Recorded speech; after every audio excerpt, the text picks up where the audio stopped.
Thank you all for coming today. I'm Susan Fox. I'm the president of the Middleton-Cross School Board. We have, I think, 12 school districts here today, represented by school board members, administrators, and parents, because we're all very concerned about the future of public education in Wisconsin, especially in light of the defunding of public schools in favor of funding private schools. The goal clearly is increased privatization. We have representatives here today from Belleville, Cambridge, Columbus, DeForest, Madison, Marshall, Middleton, Monona Grove, Oregon, Stoughton, Verona, and Evansville. And in addition, we have Paula Biggie is here from Wisconsin Family Ties, Kelly Simpkins from Stop Special Needs Vouchers, Brad Warrants from the Wisconsin Business Alliance, Bambi Stats, Executive Director for Equity and Family and in Funding, Association for Equity and Funding, Miles Turner, the Executive Director of WASDA, the Association of School District Administrators. We also have in the audience Representative Diane Hesselbein, Representative Brett Halsey, Representative Gary Keeble, and Senator Mark Miller, and have I missed any other? Melissa Sargent. Melissa Sargent is also here. And Chris Taylor is here. Hi, Chris. And I may have missed if I did. Wisconsin Heights is also here. Fort Atkinson. And Fort Atkinson. Did we miss anything? Columbus? All right. Anybody? Well, good. School boards around the state have written and approved letters and resolutions requesting fair funding for public schools and an increase in the revenue limit, as well as opposing the expansion of vouchers and the independent charter school board made up of political appointees. This includes about a dozen or so districts in Dane County and the surrounding area, and then many others throughout the state, as well as the Wisconsin Association of District Administrators, who has weighed in as well. Some districts have written these letters in combination with teachers and administrators, because we're all in this together.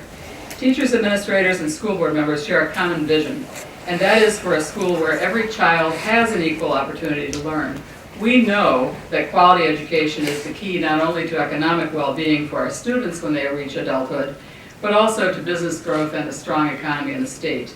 We know that quality education is crucial to citizenship, to raising children who as adults will participate in our democratic system and build strong communities. We want all children to have access to high-quality early childhood education. Research shows the benefits. All children should have challenging classes taught by thoroughly prepared and highly qualified teachers who can form caring relationships with their students and provide extra help when needed. We need to provide a safe environment and necessary resources, including up-to-date technology. We accept the demands for more accountability, and in fact, we know more today about how to use assessment data to improve instruction. We can work to meet the significant needs faced by increasing numbers of children in poverty, those for whom English is a second language, and those with diagnoses of autism and other learning challenges, as well as high-performing students. But this work is labor-intensive and requires sufficient resources. I listened to one legislator on the Joint Finance Committee ask State Superintendent Evers, why is it that while the state has increased funding and revenue limits each year over the last decade, test scores remained stable or showed little improvement? This question fails to recognize the fact that these increases did not keep pace with inflation, and that any district without growing enrollment was likely cutting budgets annually during that whole period. In addition, poverty increased noticeably, dramatically through the state during that same period, increasing needs. In spite of declining resources, our schools are actually performing well. Wisconsin has the second highest graduation rate in the nation and tied Iowa for the second place ranking in ACT scores, even though 71% of our students, which is a higher number than most states, take the ACT. More Wisconsin students are enrolled in advanced placement classes than ever before, and the percentage of students earning a passing grade on AP exams exceeds the national average by 9.1 percentage points. But we've reached a tipping point. We can't continue to cut funding to public schools, and we certainly can't cut our way to reform or improve student performance.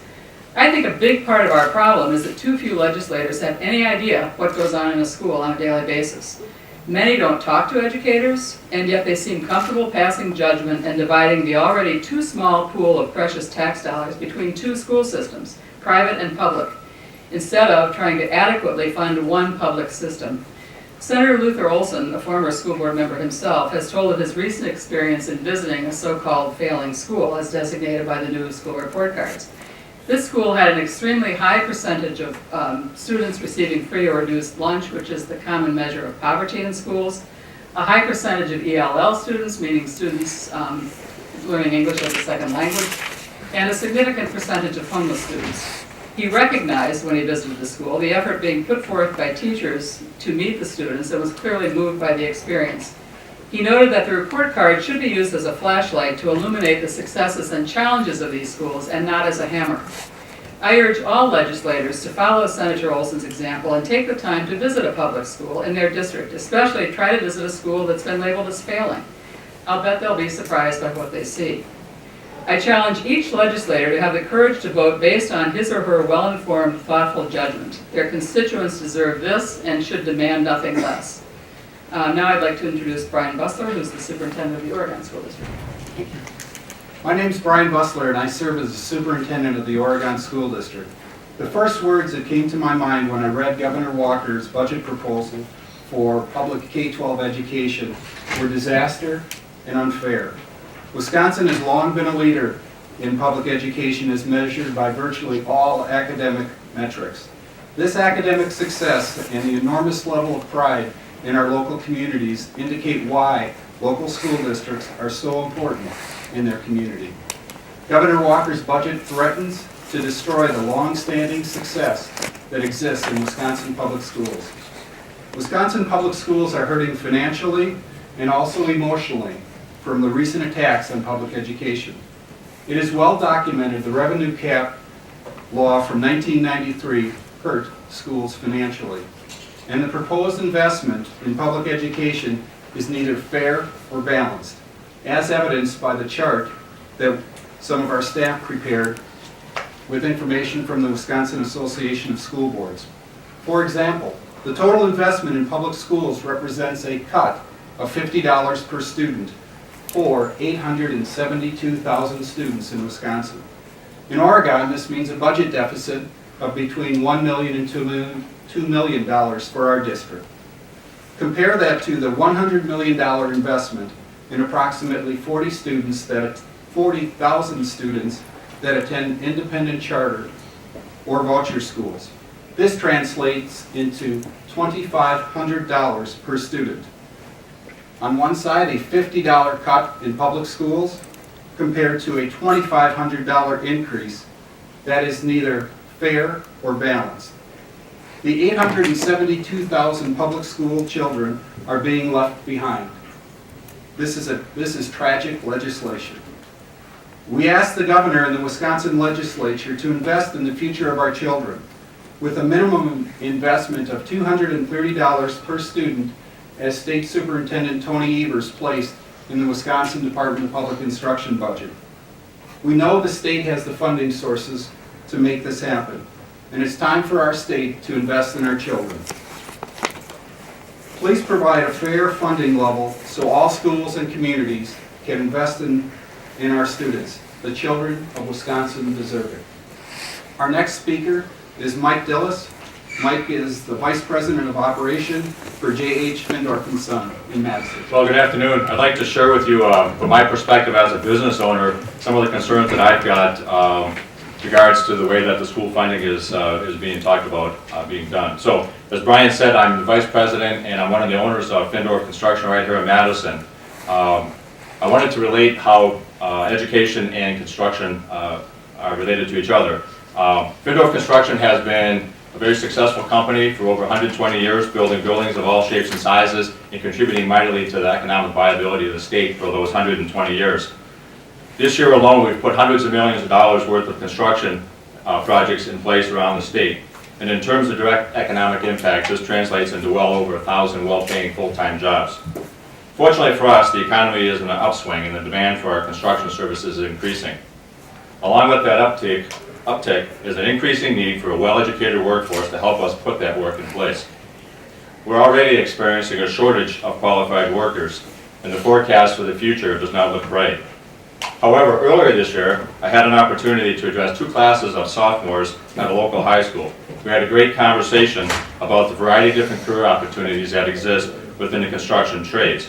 From skilled labor to management positions, I shared with them one common theme, and that was find your passion, pursue it with vigor, and make sure that you can learn all you can while you're in school. When you graduate, we'll be there to take you in and be part of our team. Over the past 20 years, I've had the opportunity to work with numerous school districts, most of them represented here today, on projects of all shapes and sizes, helping to improve the learning environment in well over 50 different buildings. Also, over the last 20 years, I've seen firsthand the impact the state's funding has had on our school systems. Each year over this time period, the school districts around the state have been forced to do with less and less every year. So at a time when this state is struggling to create job opportunities for its families, and at a time when we're ranked 44th out of 50th in the category of job creation, I urge you to take a hard look at how you're currently funding our education system. And as a business owner, I would say what Brian did as well. I definitely see the value of investing in our schools, but more importantly, I see the value of investing in our kids. Let's give them the tools to be successful. Thank you. Ed? Hi, I'm Brad Werntz, and I am the founding board president of the Wisconsin Business Alliance. At the Wisconsin Business Alliance, we're very concerned about the privatization of our public school system, plainly because we believe it's bad for business. Vouchers in particular drain resources away from public school systems, particularly in rural areas. Schools in rural areas are hubs of the community. It's where people gather, they meet, they grow together, they learn to be part of their community and be involved with it, and that's where businesses are born. While it's true that business builds community as well, we know that more often community builds business. And when community withers, so too does business. Our members at the Wisconsin Business Alliance have been very clear about two things. We would like to remove all privatization proposals, vouchers, and private charter schools from the budget, and provide all Wisconsin school children with a $250 increase in per pupil funding. A little bit about the Wisconsin Business Alliance. Our mission is to improve Wisconsin's business climate while protecting our quality of life. And this includes, most particularly, our great public schools and universities here. We're a statewide, nonpartisan, member-driven organization comprised of businesses of all types and sizes.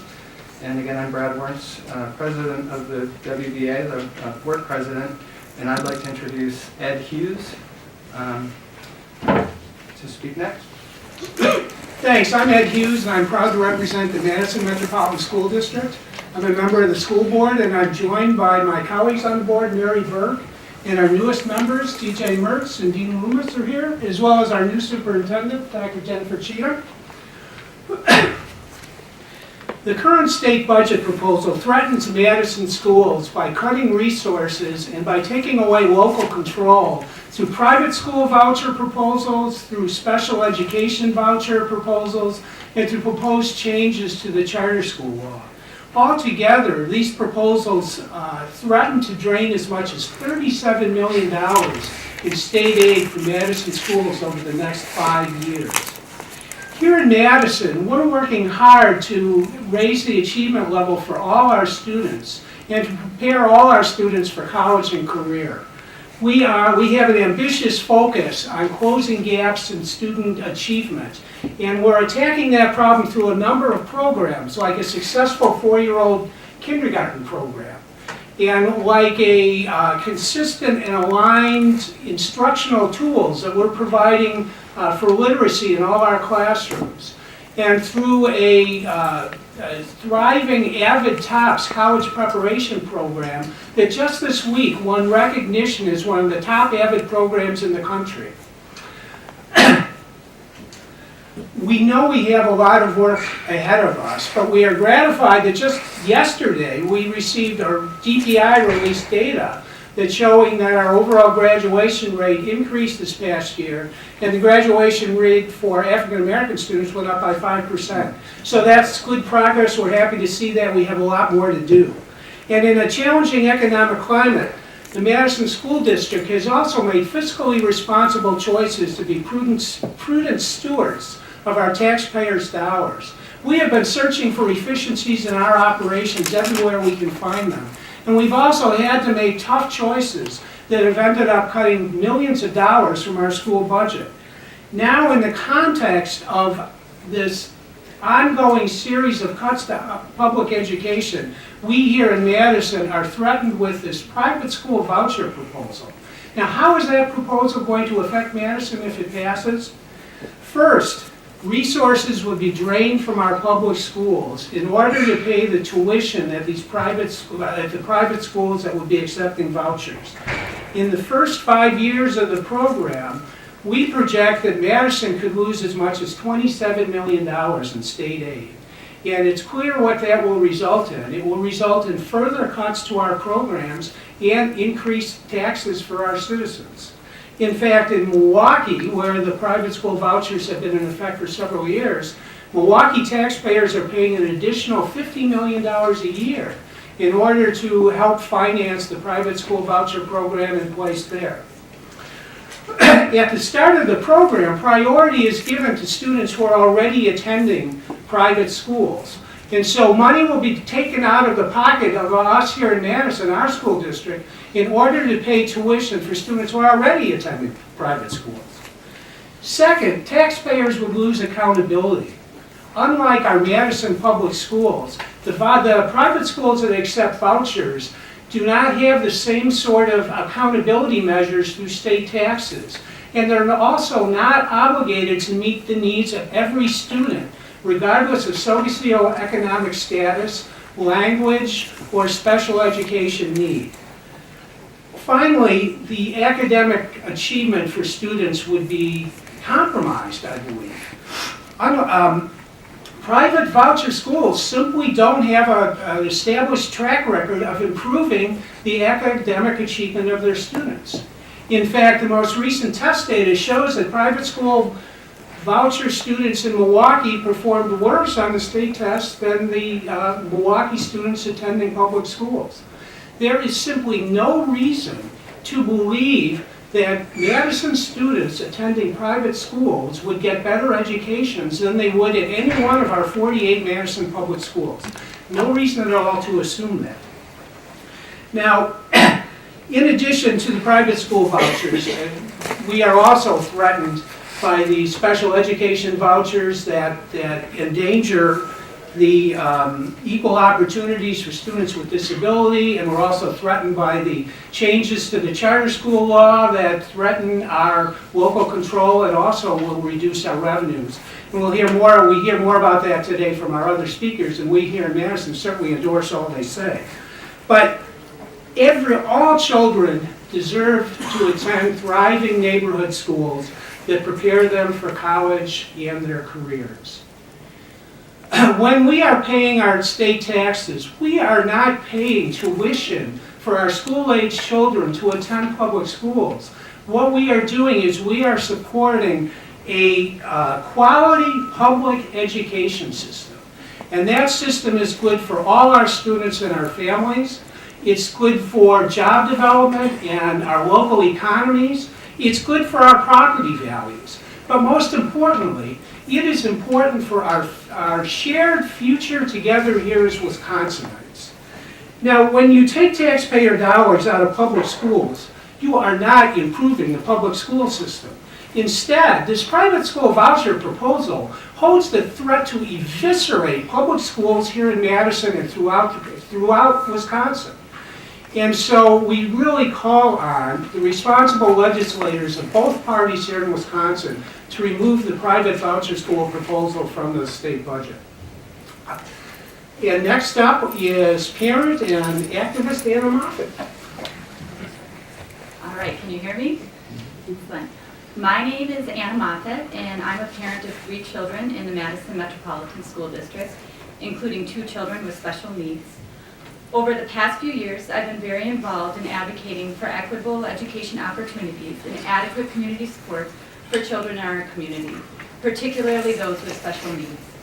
This community work includes serving as chairperson for the group Madison Partners for Inclusive Education, working as a parent peer specialist for Wisconsin Family Ties, and sitting on the Madison Metropolitan School District Special Education Advisory Council. My ongoing advocacy has brought me here today to not only share information with you about special needs vouchers, but also to ask you that you all encourage Governor Walker to remove this flawed program from our state budget. It is important to know that special needs vouchers are not supported by Wisconsin organizations that advocate for children with special needs.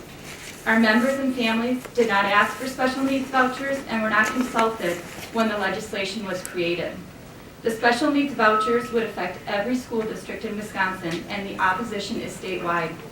A recent survey released by the Board for People with Developmental Disabilities and Disability Rights Wisconsin attracted over 1,000 responses in a week, full of stories from 62 counties across the state, with respondents overwhelmingly opposed to the vouchers. Some of you may ask, why would a program that claims to provide families a choice, as well as tuition reimbursement to attend a private school, not appeal to our residents? For a multitude of reasons, but I will only share a few today. First, if a student chooses to accept a special needs voucher, they must also choose to give up their rights and protections provided to them by the Individuals with Disability Education Act. This means a child that chooses to attend a voucher school would no longer be guaranteed the right to have an IEP that is reviewed annually, to have certified special education staff implement their current IEP, or to have procedural safeguards that could potentially prevent the student from unnecessary suspensions or expulsion. Children would also have to forfeit their rights provided to them under Wisconsin's new seclusion and restraint law, recently signed by Governor Walker. This means a child with special needs could be secluded indefinitely in an unsafe environment, as well as be restrained by an untrained individual for even minor behavioral issues. Second, the special needs voucher program in Wisconsin budget has many echoes of the long-running McKay Scholarship Program in Florida. This is a voucher program that the Miami New Times said was like a perverse science experiment using disabled school kids as lab rats. There have been endless complaints against numerous private schools that have accepted students with special needs and their vouchers, but have not provided adequate services, support, or safety. Wisconsin's version doesn't include adequate public oversight either. Private schools would not be accountable to local school boards, district policies, or statewide standardized testing. As a mother of a child with extremely limited verbal communication, I feel we would be creating a dangerous situation for many of our most vulnerable children without this critical supervision. Last, although some of our children would benefit from this program, the majority of families know that this program would inevitably hurt even more children with special needs, especially those with more significant needs in our communities. Unlike our public schools, in which by law we educate students of all abilities, private schools may set admission standards that exclude all but the mildest of disabilities. Private schools may also charge tuition above and beyond the voucher amount. Meanwhile, our public schools will be forced to cut additional special education staff, programs, and supports in order to offset the $21 million of public funds being transferred into voucher schools. This additional loss of public funds comes at a time when our special education funding has been decreased by double digits over the past 20 years. This program would further increase the divide in our state between the haves and the have-nots. As a parent, family advocate, and taxpayer, I'm truly disappointed to see that Governor Walker has chosen to include the special needs voucher program in his biennial budget. This program is a substantial statewide policy change that will have devastating economic effects on our public schools and our children. The special needs voucher program should be removed from the current state budget and should move through the legislature for an open, honest, and transparent discussion of its merits and, more importantly, its flaws. I encourage you all once again to tell Governor Walker that our children with special needs can't afford his gamble with their future. Thank you. The next speaker is Jeff Ziegler. Good afternoon. My name is Jeff Ziegler. I am the president of the Marshall Board of Education. Marshall, for those of you who don't know, is a small community on the eastern edge of Dane County, and we're a small district of about 1,200 students. So today I'm here to talk about the impact that past state budgets and the current proposed budget have on small districts like Marshall. Like all districts in the state, we've been operating under state-imposed revenue caps that fail to keep pace with rising costs for 20 years. This forces school districts across the state to spend every spring planning how to make cuts to our budgets, while at the same time providing the quality education our students deserve. In addition to this long history of revenue controls and yearly budget cuts, the most recent state budget imposed the largest cut to education funding we've ever seen in our state. In Marshall, those cuts meant we had to reduce our budget by approximately $650,000. in the 2011-12 school year, and $540,000 this year. That's out of an operating budget of about $12 million. So that's almost a 10% reduction in the last 2 years alone.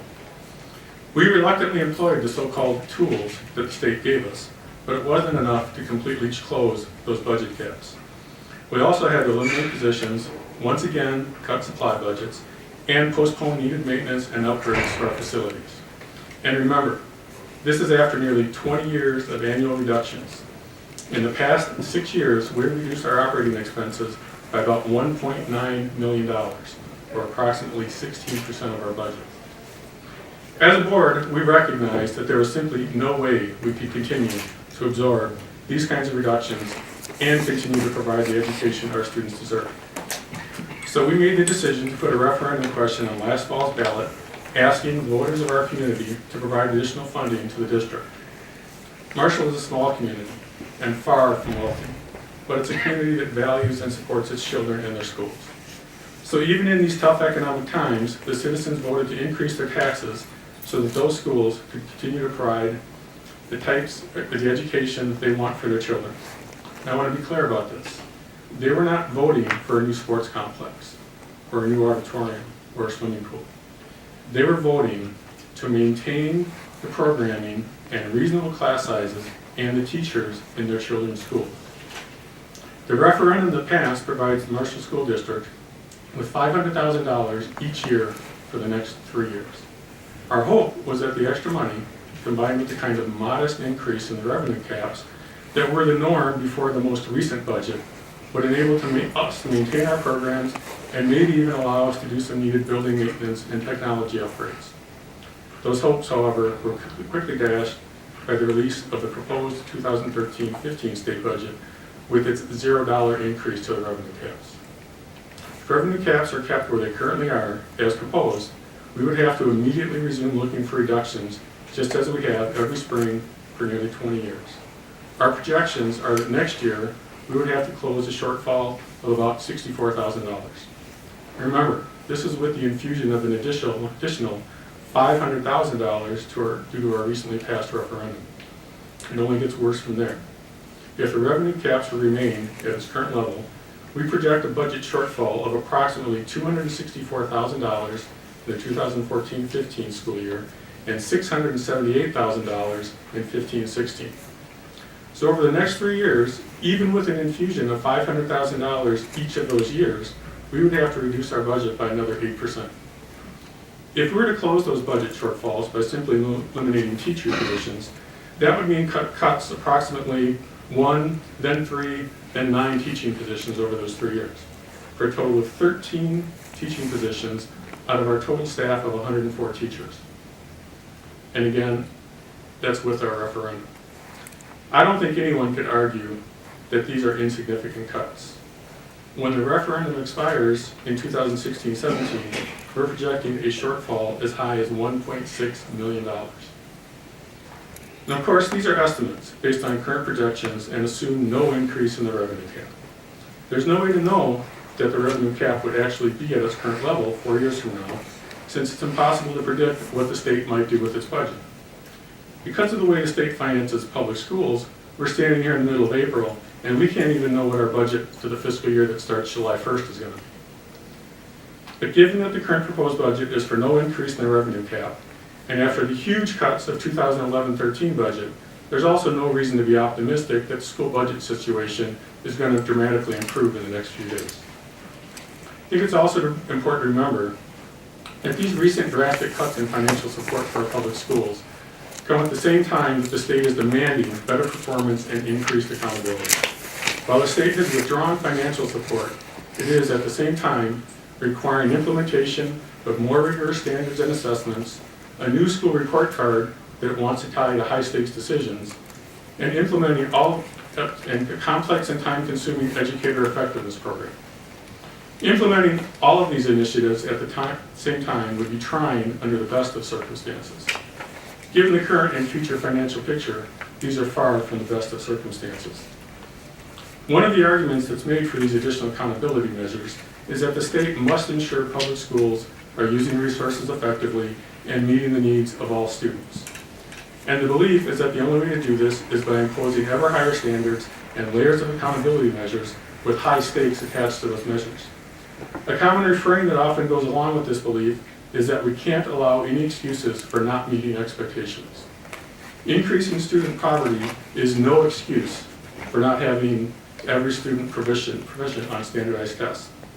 Lack of resources for professional development is no excuse for not having every teacher rated highly effective in the new standardized teacher effectiveness system. There's no excuse for any school to be rated as failing to meet or meeting few expectations on the new school report cards. No excuse can be tolerated because every child deserves the best possible education.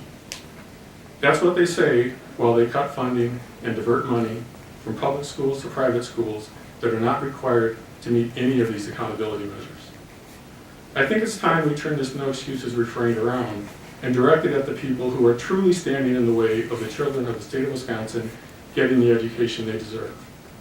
I think it's time we tell our elected representatives in the Assembly and the Senate and the governor's office there's no excuse for failing to provide adequate funding for Wisconsin's public schools. I think it's time we tell them there's no excuse for imposing the revenue caps that force school districts in Wisconsin to cut programs and teachers in a time when the state is projecting a budget surplus.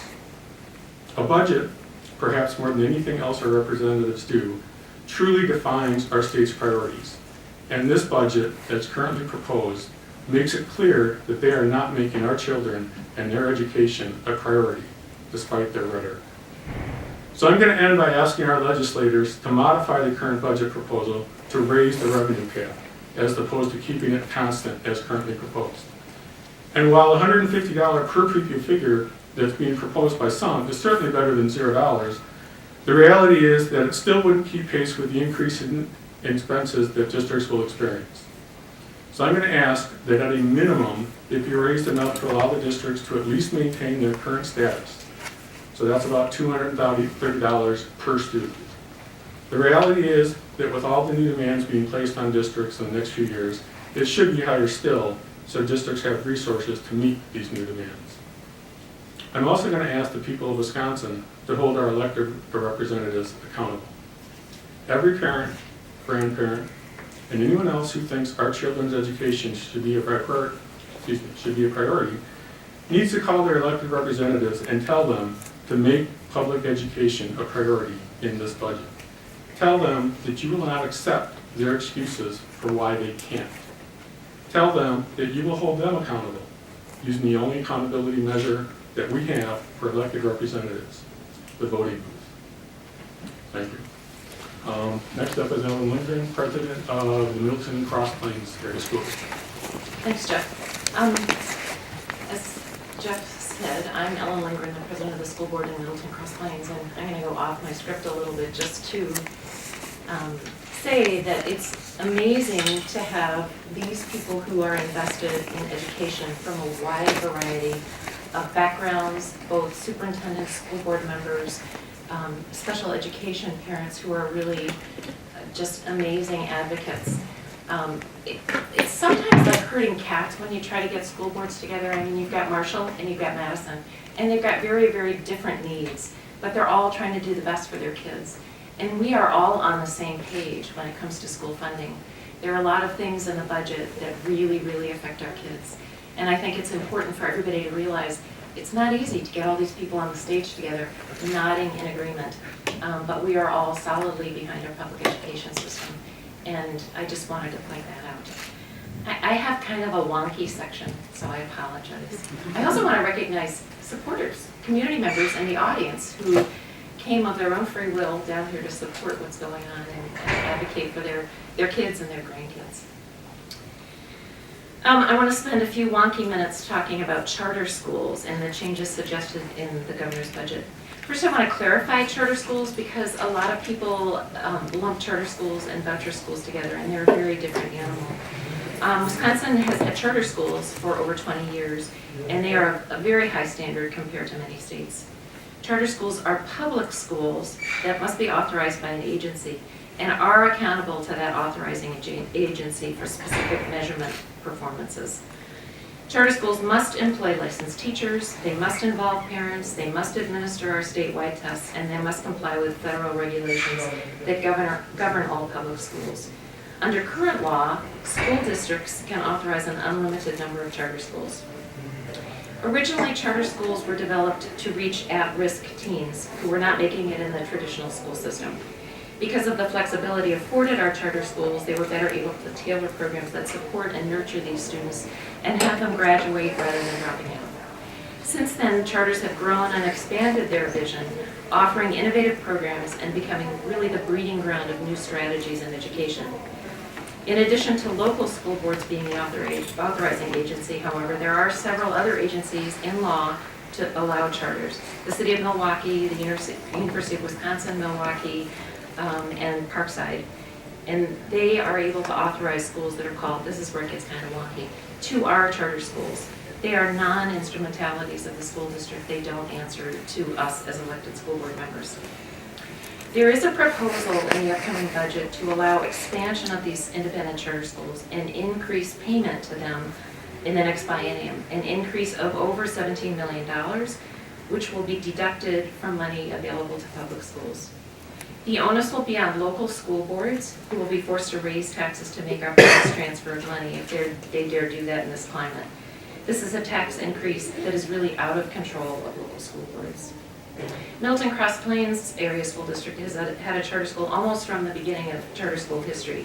It was developed by passionate teachers who are committed to finding ways to reach our at-risk students. And it's been a huge success and has had very strong support from our school board. So I'm very much a charter school supporter as a school chartered by and accountable to us as locally elected school boards. The governor's proposals for expansion of charters has caused grave concerns, and it will affect every school district in the state. The proposed state budget creates a state board that can authorize new charter schools anywhere in Wisconsin, even if the democratically elected school boards do not want them. For a state that touts local control as one of its foundational issues, this runs counter to that principle. Local tax dollars would be used to fund these schools, and they would not answer to us as local school boards. The proposed board can authorize the management of these charters to any group. Students do not need to be from the new school district these charters are created in, and the sending school districts will be responsible for paying for the students to go there. Again, this is a grave concern for school boards and school districts. There's also a proposal that would allow the state to take over governance of any of our 200 currently operating charter schools who now answer to school boards. This could occur whenever the charter is modified or is up for renewal. Again, the charter school would lose accountability to the local school district. My request to the legislators considering this is pull this policy out of the budget. Give our school districts rationale for this expansion of charters that will not be accountable to local school boards and taxpayers of our districts. Explain why this is good for our students and our taxpayers, where this model has worked, and how this will improve education, and why taking local control away from those of us elected to provide the best education for our students is justified in this proposal. I would now like to introduce our cleanup hitter, Steve Zach, who is president of the school board in Oregon. Thank you, Steve. Actually, I'm not the president. I'm joined. Sorry. Well, I'd like the title, but Courtney beat me. I don't get it. I am proud to be joined by Courtney Roderico, our board president, and also by Wayne Nixdorf, who is on our board. And we're honored that Dr. Bustler was willing to speak on behalf of superintendents across of Dane County. And I'm really honored to be with all of you today in this amazing support for public education. You know, I've been on a board for 14 years, and the last 5 years have, in my experience, witnessed a tremendous change in how public education educates our children. We have significant changes in curriculum.